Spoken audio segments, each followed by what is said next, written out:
It is not book club time. Well, maybe in a few minutes. But first, it's ta-da! Me. We're unboxing. Oh, we're unboxing. Oh, we miss our unboxing days of the year of Sanderson The year in 2023. of Sanderson. Yes, that was a glorious time. That was such a good year. Such a good year. Yeah. I hope that isn't the peak. I hope I don't look back at our Sanderson fandom and decide that the year of Sanderson was the peak. Peak year. And there was the before and there was the after, and that was the pinnacle.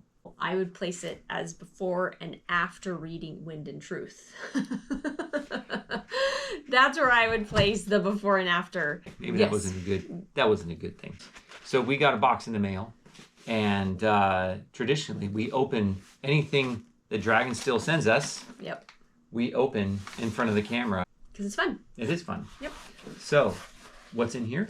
This is the 5th secret project that Brandon wrote when he was writing all of the other secret projects. He also wrote this one. Set it aside. Set it aside. Yeah. And then when the Words of Radiance leather-bound crowdfunding campaign came out, he kind of slipped this in as a surprise with that. Yeah, that's how we got it. We did the Words of Radiance. Right. It came with the tiers of the Words of Radiance leather-bound.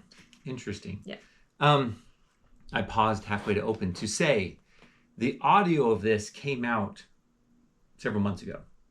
July 1st. July 1st. July 1st. Yep. So the audio is already out. We have already listened to this book. Yes. So we are going to take it out of its box, otherwise known as an unboxing. And then we're going to go ahead and share our thoughts. Yep. Agreed. I don't know if I want to use the word review anymore. We'll see. So, how should we jointly open this box? Is it not black on the inside? Oh, no, I did it's not. No, it's not going to match all of our other boxes. This isn't the Year of Sanderson box. No. It does have words on the lid. It does. Art is about emotion, examination, and going places people have never gone before to discover and investigate new things. Wait. We have our obligatory black crunchy paper. Yes. It used to be maroon, It did. but now we're doing black because this is the Emberdark. Oh, I see a theme. Yes, because the book itself is black, which I'm a little disappointed because in all of the mock-ups for the Words of Radiance and this secret project, it was all purple. The book was purple. Everything was presented as it being a purple book. And so then when they would show pictures of it, I thought that they were just giving like a black and white rendition, waiting for the color to come into it. Too bad, so sad. No color. They kept it black and gold. It feels a little like a bait and switch, but Wow. Okay. I wanted the purple. Okay, well, I'll show this while you get those out. So we do get a pin that goes with this. Oh, yay. Oh. It's dusk. And it's a 6th of Dusk pin. And Does he have an ABR? He does. Does he have Kokori on him? Yep. He has both. Yes, he does. Hey, that's cool. And so, since we know a little bit about this book, he's the main character, one of the main characters in the book. 6th of Dusk is his name. Also comes from the novella that was written previously and is found in Arcanum Unbounded, amongst other places, I believe. And so it's cool to have this pin. That's an awesome pin. Yeah, I agree. I like that pin a lot. Didn't I think expect that's great. that. Did you know this was in here? No, I didn't. Oh. I didn't know. I don't know anything that's in here. I made a point of not watching any unboxings. I wanted it to be all a surprise. Hey, what else we Anyways, got? we got a sticker which has an AVR and a snake because they play a prevalent part. There it is. And then we also have a very cool bookmark that has dusk on one side. And it's one of the really nice thick bookmarks that are like foily, and Vathi on the other side. There's also another character. Those are fun little bonuses. Yeah. I like those. We also get some marketing, which I don't not appreciate, which I do appreciate. Yes. I guess that's the way to avoid the double Wheel of negative. He announced at Nexus last year that they are doing special editions of the Wheel of Time, and so the Eye of the World is coming soon. When the announcement was made, I'm the Wheel of Time fan here. Yes. When the announcement was made, I was like, oh, I do want a nice collection of Wheel of Time books. I don't know that I want to pay $200 per book for 13 books. 15. 15 books. I swear I'm the fan. I don't know if I want a $3,000 set of books when it's all said and done. Well, and he's only releasing one a year. And I don't want to be doing this until You're 60. Got a foot in the grave. Yeah. So that was a bit of a downer. It's like, oh, I want to just buy them all. I want to buy nice copies. Give them to me for, between $50 and $100 each right now, and let me order them up and let's do this. There's that one set that Daniel Green has that's like cream and it has like that's a the popular. snake. Yep. Like that like goes through all of the covers and it matches up. Is that the one you're thinking of? That one's $1,000. Oh. I've looked that one up. Okay. See, something like that. Anyway, I was hoping, and so I wasn't excited. Having said that, I see this and I start to have the little voice in the back of my head. I need that. Maybe I need this. And I could just buy the first one and see. But if I don't get the first one and later decide I want them, I can't have it. So, Dragonsteel's marketing is getting me. That's yes, annoying. It is. Okay. Yes, it is. We'll see. I don't know. I'm not committing to that yet. All right. And then Here's the book. the big reveal. This is the Isles of the Emberdark. Is this signed? No. This is not signed. Brandon didn't sign any of them. And if we go to Dragonsteel, If we get we picked for bought a tickets, lightning but if one. we get picked for a lightning signing, then This is it. Well, so we don't have Yumi signed and we won't have that one signed. Oh, we'll have to pick. We'll have to pick. And you know what? I'm okay if they're not all signed. Yeah. Spoiler alert, his signature looks the same. It does. At the bottom is the standard. This is stated here. You can go ahead and take that. He puts this in the bottom of all of his boxes. Thank you, the best fans in the world. You've proven that to me time and again. You are awesome, you're amazing, and you have incredible taste in books. Also good marketing. If someone spends a lot of money in your products, you want to praise them up and down when they get to the bottom of the box they just purchased. So well done. This has black tipped Like Sunlit pages Man. like Sunlit Man. Yeah. See, I feel like it's too close. I mean, Sunlit Man is red and black. Red, I just yeah. feel like it's too close. It was supposed to be purple. Anyways. Oh boy. The controversy. Here's the book. It is beautiful. All of these editions are beautiful books.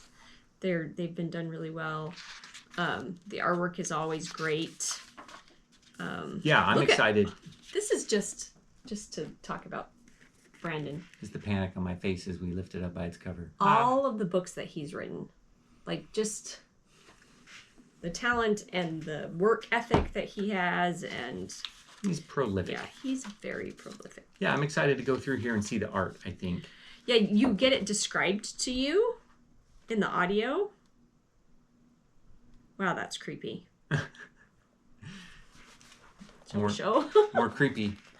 Some creepy pictures. Yeah, and kind of rotate this way so we catch both sides with the light. Okay. There's one. Oh, they changed. Oh. Do they change? Yeah, some of those pages are... Oh.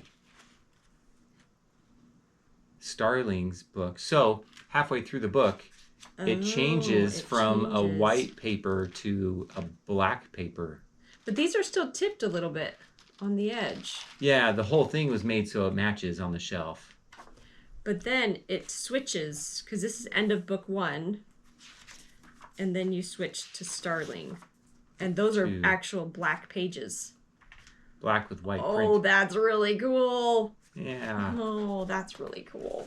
Makes me kind of glad I'm not trying to read that, though. I don't know how that would be on the eyes. I don't know. Yeah, it feels a little harsh. You have the creepy guy. Yeah.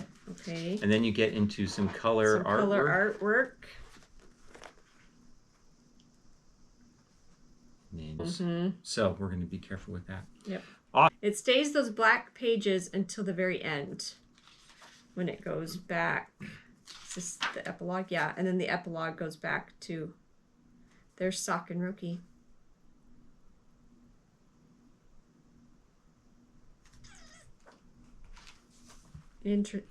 Oh, Brandon got a picture upgrade. He's had the same picture in the back of all of his books for 20 plus years. He was not the same man. This is a line drawing. This is a line drawing of him. And I don't know if he's going to reuse that. We'll see. Okay, look at, as I moved that. Yeah. There's like colors in the... Yeah, the gold foil has almost an iridescence to it. Yeah. Just a little bit. It just has a nice... That's a really cool book. They nice did a shine. very good job on that. That's amazing. So I'm going to give a couple close-ups just because I have a longer arm. Okay, I'll take the black. Oh, now she likes the black. I'll take the black. That's a great book. That is really cool. We don't read these books, like physically read them, because they are so special, high quality. When we read them or pass them out to people or whatever, we do the mass-produced hard copies from Tor. I'm going to not touch that page. Yeah, the glossy artwork pages really picked up the oils. Mm-hmm. So we're going to be careful with that. Yep. Awesome. Well, That's beautiful. we Beautiful love book. this book. That's Yeah. great. So let's talk about it a little bit. On to the content. So Dusk's Island, nation, planet, it has been discovered they have these birds called aviar that give powers to their masters. And, of course, the powers that be, the Grander Cosmere, the Scadrians and the Rosharans, and everybody wants their hands in it because they all want their own aviar. And so it's about those outer nations that are more developed than this planet, Yeah. that isn't quite as sophisticated in their technology and things like that. They're trying to fight back against, the man. It also brings in dragons. Yep. Starling, and the dragon component, which I found fascinating and appreciated immensely. So that's the gist of the story. Yeah, if you followed along the Cosmere, there are hints and whispers of dragons that start to crop up. And then we meet the first dragon in Tress. Mm-hmm. But we don't, and we may have met dragons at other times, we just didn't know it. And it's one of those things that if you know, you know, but even if you try to know, you might not know because no one really knows. There's And so so- many things none of us knew. Yeah, and you go to Dragonsteel and there's a room full of people who all seem to know, and it's like, where did you hear any of that? Yes. This is nice because it brings some of that, even for fans who have been to events and tried to pay attention. It's always been like, where does this come from and what is this? And we enjoy the depth of the story, but we don't want to be hunting in the dark. No. This shines a light and brings it all out into the light. Yes. This helps us understand more about how dragons work in the Cosmere and what dragons we may have met in the past. Yeah. So that is, one of the cool things about this book. Okay, so of the other Sanderson works, Cosmere and non-Cosmere, if you had to pick one book that this one reminded you of for one reason or another, which other Sanderson work does this remind you of and why? Skyward. Really? Oh, yeah. She has to save her people, and she's caught in the nowhere, trying to go on a path and a journey to get to a full understanding of the path of the elders so that she can figure out how she's going to save her people back in her real world. And definitely a sci-fi book. And Brian has always said, timeline-wise, the Cosmere was going to kind of move into technology. I definitely felt that with Isles of the Emberdark, that he was transitioning and moving from fantasy to sci-fi. You still have the fantasy components, but it really is the sci-fi elements I feel that carry this, and it is changing the Cosmere, and so it feels very different than all of the other books, but Skyward. Interesting. And I don't know that it's a shift to sci-fi as much as a melding of the two. Yes. So that line, traditionally that line could be a little fuzzy. That line is blurred so much it's gone. But this is bringing them together. It is sci-fi and fantasy together. So I'll answer my own question. Okay. I was torn. There was two obvious ones. One is Warbreaker, and the other one was Yumi and the Nightmare Painter. The reason is both of those books have a somewhat independent male-female protagonist working in concert that come together for the resolution. Yeah. And that is how Dusk and Starling work Yes. in this book.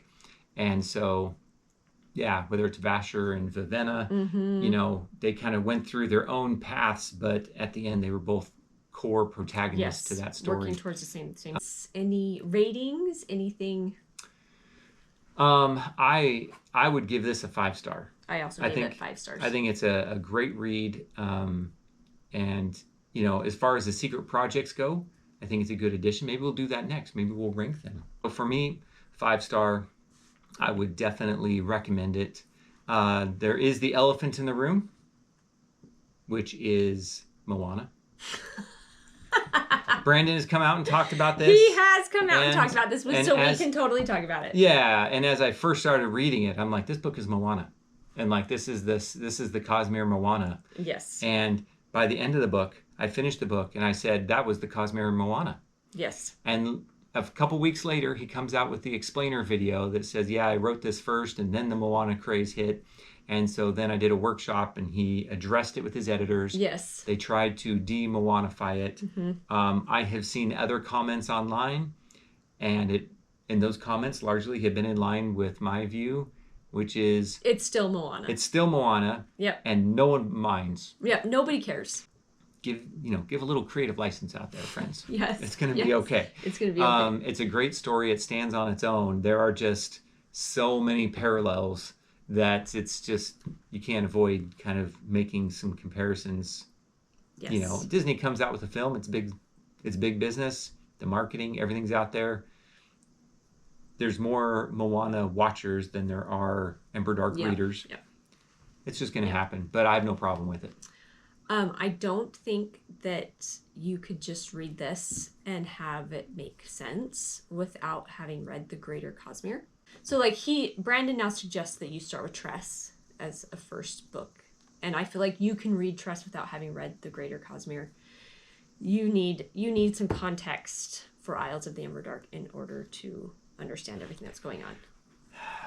Since then, I've had that same where should I start discussion with some friends, though, and all the respect to Mr. Sanderson. I don't think you should start with Tress. I don't think so either. No. Those are some rose-colored glasses to say you don't need Cosmere background. You have Hoyt at the end. I mean, they're using all the forms of investiture. Yeah. All this different stuff is happening. And if you start there, it'd be like, what in the world is going on? And it's so far ahead in the timeline of the Cosmere. I think it would really throw you I've never off. been a fan of going back and encountering a prequel late in a series. Hello, New Spring, Robert Jordan. Don't do that. I mean, it's... in my reread of The Wheel of Time, I went and read New Spring first, because that's where it falls chronologically. When we did our Star Wars marathon recently, we went back and watched them in chronological order with some of the newest ones first. Yep. And, that's how the story unfolds. I understand the creative process sometimes doesn't put that out into the world first. Yep. But timeline-wise, you should start at the beginning. I would start near the beginning. Yep. Warbreaker or Elantris is where I would start if you're starting in the Cosmere. I do want to bring up one other thing. Oh, okay. So this is the first book that we've read since the great disappointment of Wind and Truth. We're lobbing darts. Okay. Saving this for the end. I hated that I read it the whole time with reservation. The whole time I was worried about, where's he going with this? Where's he going with this? What's this character going to do? What's this character going to do? I could not just open it up and immediately just let myself be taken into that world. I held a little bit of myself back. And it took probably 2/3 before I relaxed into the story. Do you read all books this way now? A little bit. Well, yep. I might have to submit this video to our therapist. We don't have therapists. We don't have therapists. But if we did, you know, you have a bad experience, but you kind of have to let that go and let the future be its own thing. Yes. You know, I was curious to see what, you know, there was a trajectory with Wind and Truth that it felt like that it was a low point. Mm-hmm. And I was curious to see if this carried on with that. For me, it didn't, right? No. Wind and Truth had some, what I feel like is objectively weaker writing. Yes. And I didn't get any of that from this so much. So, you know, I thought the writing was a lot more solid. There was a few things that I think have become habits of his. One of my favorite things about Sanderson used to be his creativity around choosing in-world curse words. They were great. Think of the Reckoners. Yeah, Sparks. Sparks. You know, you storming fool and whatever you want to say. There's no real world sting to any of that. And yes, we've shared on other videos our disdain for profanity. Our feelings about language. In Rhythm of War and then Wind and Truth, he really loses that skill. That was one of his best skills. And somehow, in a Cosmere where there is no Earth, you know, they're swearing like Americans. You've got wit and lift, especially, you know, using U.S. curse words. Yeah. I don't want to belabor this point because we've already addressed this, but there is a little bit of that same, I think, slip in Emberdark, and I think it's a stylistic slip for Sanderson.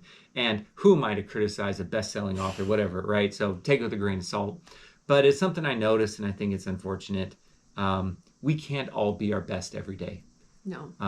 When I do what I do professionally, you know, I try to do my best, but I know that I'm not 110% every day, and I have some standout days where I'm, you know, 110% instead of 100. Yeah. And there's many days when I'm 80. I'm sure it's the same for him. He's got a ton of pressure. He's got a lot on his plate. But to your point, I don't think I went into it with any fear of that. But when that happened, I picked up on it.